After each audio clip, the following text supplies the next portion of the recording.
So 1995, my dad passed away by suicide. A lot of, people do a lot of soul searching when that sort of thing happens. And so I was looking around, as a lot of people do, for answers and stuff like that. One of my mates said, "Oh, you ride motorbikes.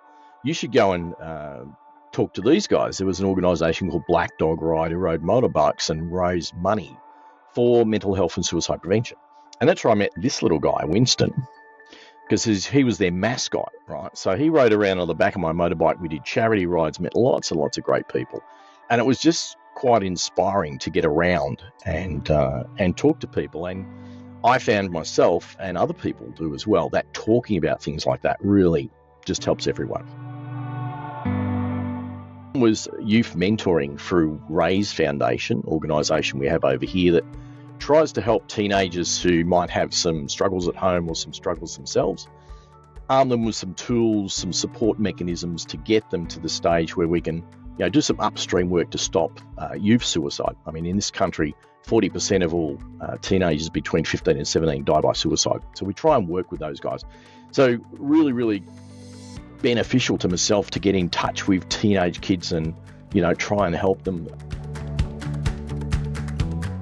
And the other thing we did was a big motorbike ride up to Uluru or Ayers Rock in the middle of Australia. So that's a 6-day ride, 6 days up. We took 7 days to come back, and doing some talks with the communities along the way. I organised some media and things like that.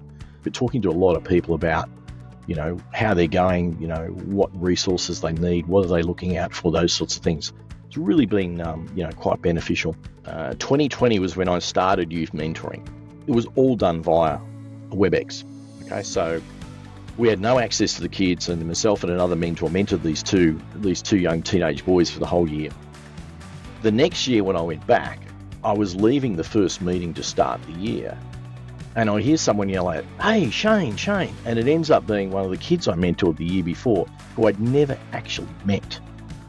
And so this Fijian kid, this big kid, comes bounding over to gives me this massive hug. It was just one of the greatest things, to finally meet this kid that you'd had an impact on. It was really awesome. I think one of the things that strikes me about the VTO program, it's given the employees an opportunity to do other things that they might not think of doing in the first place. Spent a lot of time developing myself personally, which has helped my professional career. The way I see the VTO is it actually works the opposite. So this is an opportunity for the professional part of your life to actually impact your personal part of your life as well, right? And having the opportunity to go and do volunteering work has taken me into areas I wouldn't normally think about going. I wouldn't normally think about going into a classroom full of, teenagers every week to talk to them about how they're going and those sorts of things. So, and from a professional point of view, it also helps you to think about the sort of questions that you're talking to your work colleagues about, the sort of conversation you're having with them. So it's a really a great backwards and forwards there to enable everyone to, connect better and show that they've got some empathy and some, some care with the other people you work with every day.